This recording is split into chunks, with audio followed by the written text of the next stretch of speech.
The last thing I saw was the look in his eyes. 5 true trucker horror stories. The man who never left the diner. You know, in this line of work, diners are like oases in the desert. You're out there on the road, mile after mile of nothing but blacktop in the dark, and then you see the neon glow of an all-night diner. It's a little slice of humanity.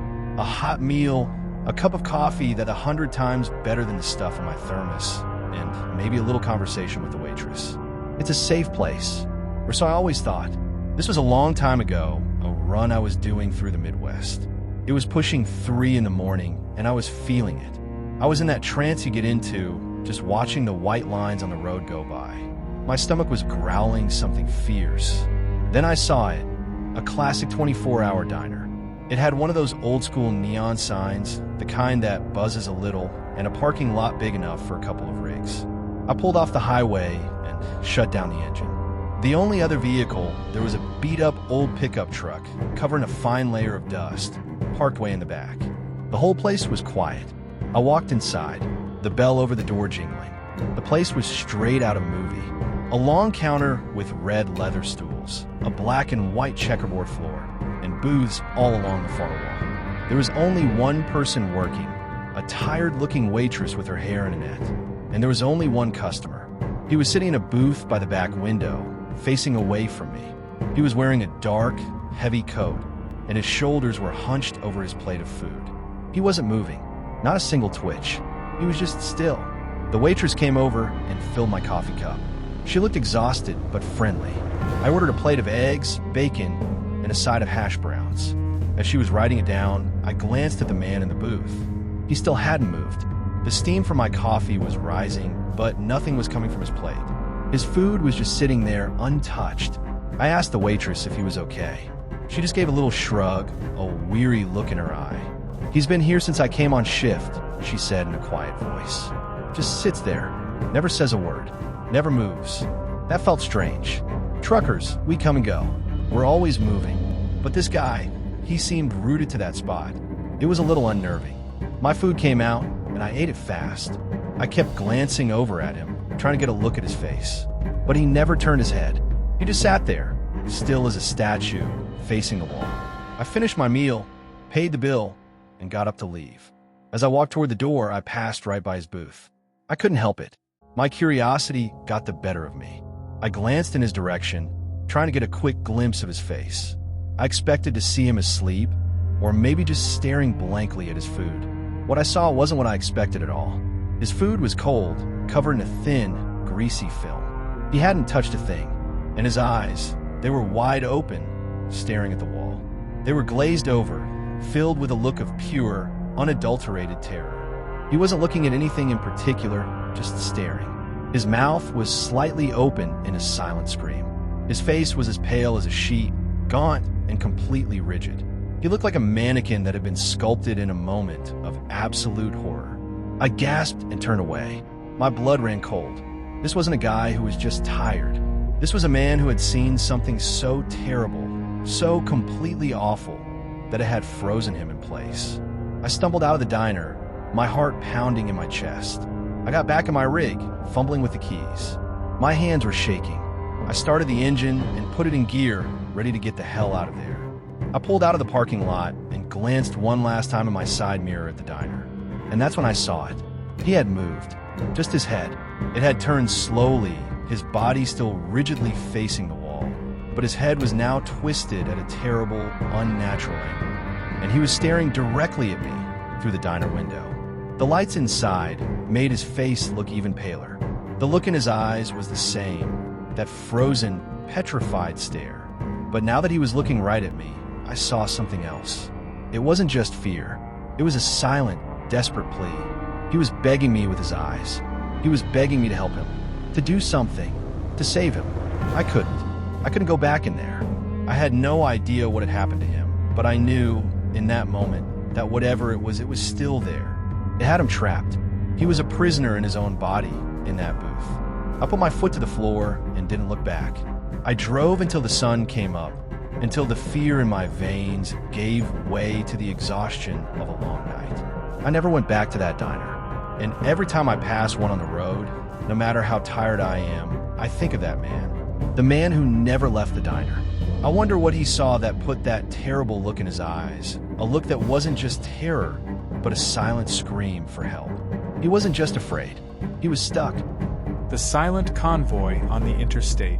This next one is about a different kind of quiet. Most people think a big, wide-open road at night is silent. But it's not. The hum of the engine, the rumble of the tires, the wind against the cab. It's a symphony. And for a trucker, there's another sound that's always there. The chatter on the CB radio. It's a constant stream of voices, traffic reports, jokes, weather, just a dozen different conversations. It lets you know you're not alone out there. This happened to me on I-80, somewhere between Wyoming and Nebraska. It was late, maybe 3 in the morning. The road was straight and empty for miles in every direction. The kind of place where you can see for so long that you can spot a truck's headlights 20 minutes before you pass it.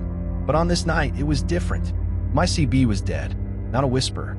No static, no voices, nothing. I thought the radio was busted, but the lights were on, and I could hear the faint hum of the machine. I tried calling out, "Breaker 1 to 9, anyone out there?" Nothing, just dead air. It was eerie. The road was so quiet without that constant chatter. It was just me and the sound of my engine. Then up ahead, I saw them. A string of red tail lights. A convoy, about 6 or 7 of them. All big rigs, rolling along in a perfect line. They weren't too close, and they weren't too far apart. They were moving at a steady 70 miles per hour, a little faster than I was going. A huge sense of relief washed over me. I wasn't alone anymore. I keyed the mic to call out to them, to ask where they were headed, to tell them my handle. But all I heard was that terrible silence. Not a single reply. I figured maybe their radios were off, or they were just not talking. So I flashed my headlights, a simple greeting from one trucker to another. No one responded. No one flashed their lights back. Nothing. I decided to pass them. I figured if I got a look at the drivers, I'd know what was going on. I pulled into the left lane and hit the gas. As I got alongside the last rig in the line, I glanced over. My heart pounded a little harder. The cab was empty. The driver's seat was bare. But the truck was moving, its lights on, the engine purring perfectly. I dismissed it as a glitch in the light, or maybe the guy was slumped down out of view. But as I pulled up to the next one, my blood ran cold. This one was also empty. The seat was vacant. The wheel was turning on its own. The rig was rolling down the highway, perfectly straight, without anyone touching it. There was no one in the passenger seat, no one in the sleeper cab. Just an empty truck roaring along at 70 miles an hour. I felt a wave of pure terror. I looked ahead. The whole line was like that. 6 rigs, all moving on their own. I was passing a convoy of ghost trucks. I slammed my foot down on the gas, my old rig groaning as it tried to accelerate. I had to get away from them. I had to get ahead of them. But as I started to pass the truck at the very front of the convoy, it suddenly sped up.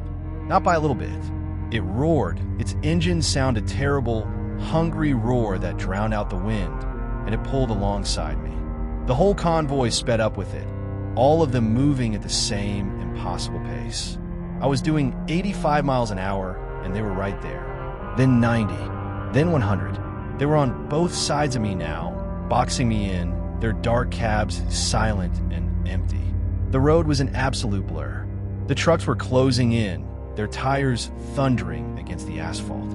They weren't honking, they weren't flashing their lights. Just the terrifying sound of their engines. I was trapped with nothing but silent, empty trucks all around me, going at a speed that was impossible for their weight. It was like I was in a coffin. I looked over at the truck beside me, my breath a ragged gasp. And that's when I saw it. A face, a terrible, pale face, appeared in the passenger side window. It was distorted, barely human, with a wide, unnatural grin. It was staring directly at me, its eyes black and empty.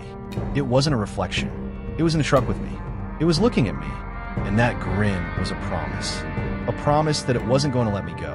I screamed, a raw, panicked yell that tore through the silence of my cab. I cranked the wheel, a violent swerve to the right, and my rig hit the shoulder with a sickening thud. The trucks beside me didn't slow down. They just continued on, their empty cabs roaring past me at a speed that defied logic. I watched in my rearview mirror as the 6 rigs sped off, their red taillights disappearing into the darkness of the highway. I pulled over and sat there, shaking for a long time. I got out and walked to the back of my rig, checking for damage. There was none. I got back in my cab and turned on my CB. The static came back, and then a voice clear as day. "Breaker 1 to 9, copy that." I didn't answer. I just listened. The familiar sounds of the road were back. I don't know what those trucks were. I don't know where they came from or where they went. But I know they weren't just empty. And I'll tell you this. On the road, the scariest thing isn't always something that's there. Sometimes it's what isn't. Like the sound of a voice on a CB. Or the face of a driver in a dark cab. The face in the truck stop window. This next one is a story about a place you think is safe. A truck stop. They're a beacon of light in the darkness. Fuel, food, showers, a place to reset. But I learned a long time ago that some truck stops hold on to things. And some of those things are still waiting for someone to look their way. This happened in Arizona. I was hauling a load of furniture from California to Texas. It was a long run, and I was beat. I saw a huge truck stop up ahead, one of those new, bright places with a dozen pumps and a big restaurant. I pulled in and parked, stretching my legs as soon as I got out of the cab. I had to go inside and fill up my thermos. I was running on fumes myself at that point. I walked into the building, which was big and well lit. There were a few other truckers there, all getting their coffee and snacks. As I was at the counter, I saw something out of the corner of my eye. It was in a booth by the big window that looked out onto the parking lot. A man. He was sitting with his back to me, but he was staring intently out the window. His head was bowed, almost like he was praying and he wasn't moving. I didn't think much of it. Maybe he was just tired, or maybe he was a man deep in thought. I got my coffee, paid, and started to walk out. But as I passed the window, I happened to glance at his reflection. It was just a quick look, but it was enough to make my blood run cold. His face. It was the color of a fresh corpse. Pale and waxy. His eyes were wide and milky white, with no pupils, no color, just a dead, milky film. His mouth was a gaping hole, not in a scream, but in a look of permanent, silent terror. And on the side of his head, in his reflection, I saw a terrible, dark hole. It looked like a bullet wound, or the result of a terrible, forceful blow. The reflection was distorted and blurry from the glass, but the details were still there, and they were horrible. I stopped dead in my tracks. I turned my head slowly, looking at the man in the booth. His back was still to me. He was still hunched over. He hadn't moved a muscle. He looked like any other man from behind, just a lonely trucker having a late-night meal. I felt a shiver run down my spine. I was seeing his reflection, but not the man himself. I took a step closer, and my heart was pounding in my chest. The reflection in the window was still there. The dead face, the milky eyes. I looked back at the man in the booth, but all I saw was his back. I took a step back, and the reflection didn't change. It stayed exactly the same, frozen in that moment of absolute horror. I ran. I didn't walk, I ran out of that truck stop, my coffee sloshing all over my hands. I scrambled into my cab, locked the doors, and tore out of the parking lot, not even looking back at the pumps. I got on the highway and floored it, not caring about the speed limit. As I was driving away, I glanced in my rearview mirror at the truck stop, and I saw him. Not the man in the booth, but the face. The pale, milky-eyed face. It was in the window of the truck stop, a reflection that was looking straight at me, with that terrible, silent expression. It wasn't a window reflection anymore. It was a face in my own rearview mirror. It was in the mirror. I slammed on the brakes. My rig shuddered to a stop. I was shaking. I grabbed the rearview mirror and ripped it off the windshield, tossing it onto the passenger seat. I looked into the broken glass, and all I saw was my own panicked face. I looked at my side mirrors. Nothing. The face was gone. I sat there for a long time, my heart still pounding. I threw the broken mirror out the window and never looked back. I learned that night that some things are not meant to be seen, and some reflections aren't just an image of what's there. They're a window into a moment of pure, raw terror, and sometimes they follow you. The voice on the CB radio. All right, this next one is about a voice. Most people think of a voice as a comfort, a way to connect. Out here on the road, the only company you have sometimes is a voice on the CB radio. It's a lifeline. You get used to the static, the constant chatter, the sound of other drivers just like you. But on a lonely night, a voice can be a lot more than just company. This was a long time ago, a run I was making through Texas. It was flat, straight road for miles, just the occasional oil pump in the distance. It was about 4 in the morning, and the world was dead quiet. I had my CB on, listening to the chatter, but it had been a while since I'd heard anyone. Just the low crackle of static, letting me know it was still working. Then, out of the static, a voice came through. It was a woman, and her voice was as clear as if she was sitting right there in the passenger seat. She sounded calm, but with a weary tone. "Is anyone out there?" she asked. I was surprised. No static, no interference. "I keep my mic. Yeah, I'm here. Breaker 1 to 9. What's your handle, good buddy?" "I don't have one," she said. Her voice was soothing, a gentle sound in the dead of the night. "My name is Sarah. I'm just stuck. I saw your lights a long way off. I thought maybe you could help." My heart went out to her. It's a trucker's instinct. You see someone stranded, you help. I asked her what she needed. She told me she had been on the road for a long time, trying to get back home, but her rig had broken down. She sounded sad and exhausted. She asked me my name, and I told her. She said she felt better just hearing another voice. "Where are you?" I asked. "I can't see you on the road." She gave me a location. "Just past the old Highway 16 overpass," she said. "About 20 miles back. I've been here for a long time." A chill went down my spine. The overpass she mentioned was miles behind me. I'd passed it at least 20 minutes ago, and I hadn't seen a single truck. I hadn't seen a single light. I didn't tell her that. I just told her I would turn around and come back. Her voice sounded so relieved.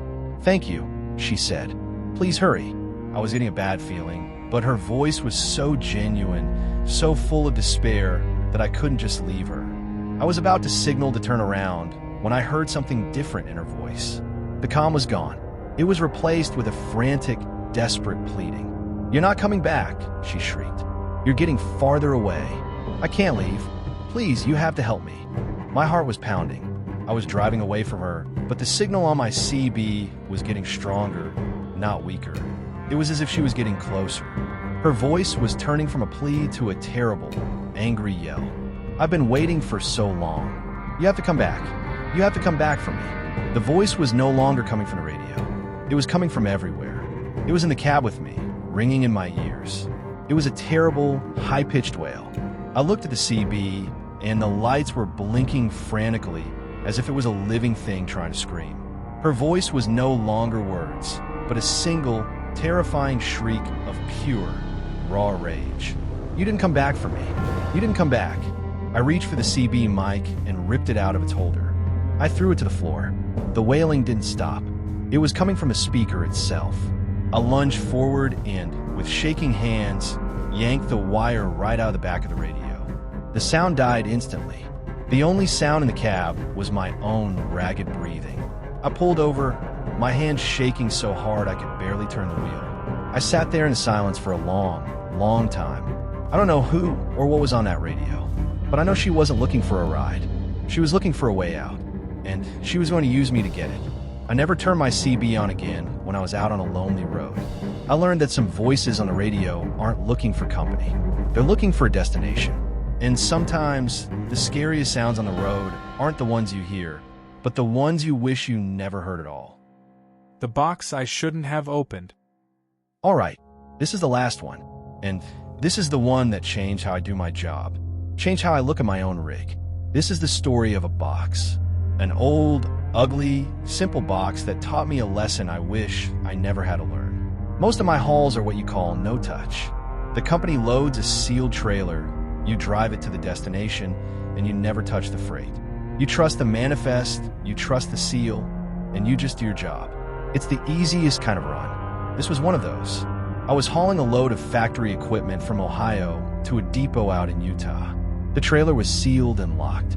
It was a long, desolate stretch of highway through the desert, just me and my rig. The first day was fine. The second day, a little uneventful. But on the third night, as I was driving through the quiet, flat land, I started to hear a noise. A faint tapping, a scratching. It was coming from the back of the trailer. I didn't think much of it at first. The load was heavy, and cargo shifts around. It's a normal part of the job. But the tapping didn't stop, and it wasn't random. It was rhythmic. Tap, scratch, tap, scratch. It was coming from a specific spot, a specific box, and it was so steady, so deliberate, it started to get under my skin. It sounded like something was trying to get out. I couldn't take it anymore. I pulled over to the side of the road, right in the middle of nowhere. No lights, no cars, just the stars and the desert. I grabbed a flashlight and a crowbar from my cab, and I walked to the back of the trailer. I unlocked the door, swung it open, and looked inside. The cargo was exactly as it should be. Pallets of heavy boxes, all wrapped and secured. Everything looked normal. But in the center of the pile, half hidden under a tarp, there was a box that didn't belong. It was a small, plain wooden box, no bigger than a shoebox, with no labels, no markings, nothing. And the tapping was coming from inside it. It was a sound that made my teeth hurt. I knew I should have just left it and driven off and pretended I never heard it. But my curiosity, that terrible human flaw, got the better of me. The tapping was now a frantic rhythm. Tap, tap, tap, tap, tap. I had to know what was inside. I pried the box out from under the tarp and placed it on the floor of the trailer. I got my crowbar, slid the tip under the lid, and with a terrible creak, I pried it open. I shone my flashlight inside, and what I saw, or didn't see, was worse than anything I could have imagined. There was nothing inside, just a void, a blackness so absolute that it seemed to absorb the light from my flashlight. It wasn't just dark, it was the absence of light, of matter, of everything. And as I stared into it, a coldness spread through my body.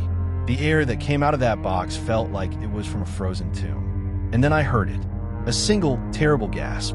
It didn't come from my speakers. It didn't come from a radio. It came from inside that box, a horrible, wet, dying sound, like something trying to breathe its last breath. It was a sound that had no beginning and no end. And then a whisper, a silent thought in my mind that came from that void. Open it completely. I slammed the lid shut in a panic, and I heard a final, terrible crack as I did. I tried to latch it, but it wouldn't stay. The lid kept popping open, just a crack, and in the small space, I could see that blackness, that nothingness. And I could feel it pulling at me, whispering in my mind to open it. I grabbed a roll of duct tape and frantically started wrapping it around the box, trying to seal it. The box was fighting me, the lid trying to fly open. I could hear a sound from inside now, a dry, rattling hiss. It wasn't the tapping anymore. It was something else. I finally managed to tape it shut, wrapping the whole box in a thick layer of gray. The moment the last piece of tape went on, the hiss stopped. The box was silent. Too silent. I ran out of the trailer, my heart pounding in my throat. I locked the doors, got back in my cab, and drove off. I drove for hours, my eyes glued to the rearview mirror. I couldn't see anything, but I could feel it. I could feel the coldness coming from the back of the trailer. I knew it was in there, the thing that came out of the box.